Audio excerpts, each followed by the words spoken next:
আসসালামু আলাইকুম। সাদিয়া কুকিং হাউজে সবাইকে স্বাগতম।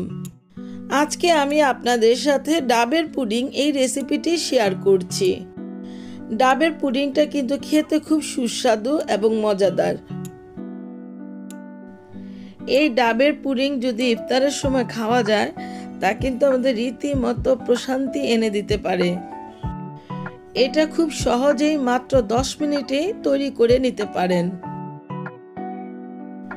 এই ডাবের পুডিংটা করার জন্য আমি 2টা ডাব নিয়ে নিলাম। একটা ডাব এখন কেটে নিচ্ছি। এই ডাবটার ভিতরের পানিটা বের করে নিতে হবে।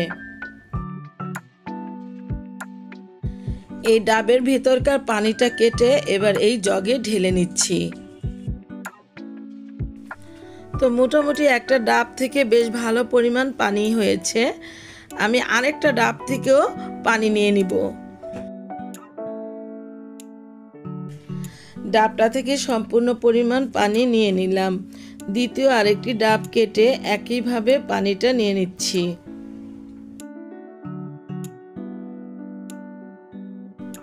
মোটামুটি আমার 2টা ডাব থেকে হাফ কেজিরও বেশি পানি হয়েছে।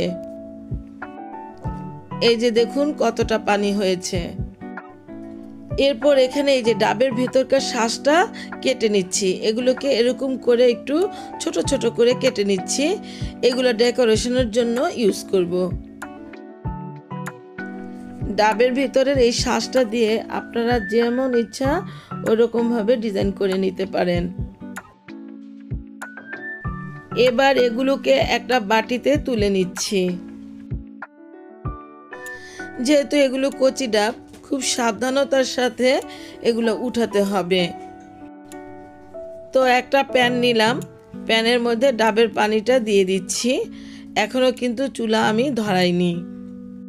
তারপর এখানে দিয়ে দিচ্ছি 1 টেবিল চামচ পরিমাণ আগার আগার পাউডার।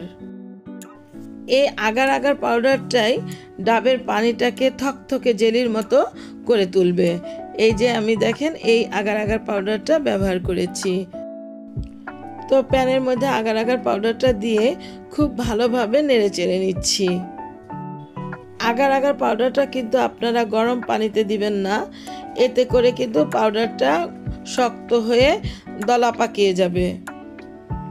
এবার চুলার আঁচটা সামান্য দিয়ে দিচ্ছি এখানে 1.5 টেবিল চামচ পরিমাণ চিনি আপনারা আপনাদের পছন্দ অনুযায়ী দিয়ে নেবেন।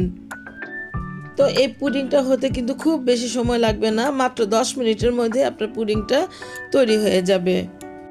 যখনই দেখবেন এটা বলক চলে আসছে তখনই চুলা থেকে নামিয়ে নিতে হবে। তারপর এটাকে একটা বাটিতে নিয়ে নিলাম। এই বাটিটার মধ্যে আমি পুডিংটাকে সেট হতে দিব।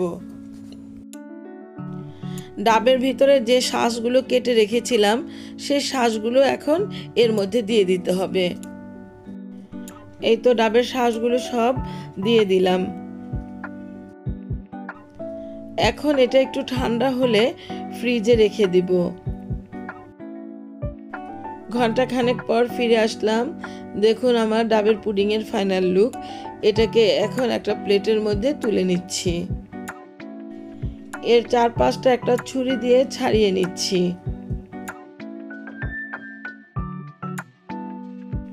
এগুলোকে খুব আলতোভাবে ছাড়িয়ে নিতে হবে। এই তো এবার একটা প্লেটে নিয়ে নিচ্ছি। তো ভিউয়ার্স, তৈরি হয়ে গেল আমার ডাবের পুডিং। এই ডাবের পুডিংয়ের রেসিপিটা যদি আপনাদের কাছে এতটুকু ভালো লেগে থাকে তাহলে আপনারা আমার চ্যানেলটাকে সাবস্ক্রাইব করে পাশে থেকে যেতে পারেন। আর যারা আমাকে সাবস্ক্রাইব করেছেন তাদেরকে অসংখ্য অসংখ্য ধন্যবাদ। আবার হাজির হব অন্য কোনো সময়ে অন্য কোনো রেসিপি নিয়ে। আল্লাহ হাফেজ।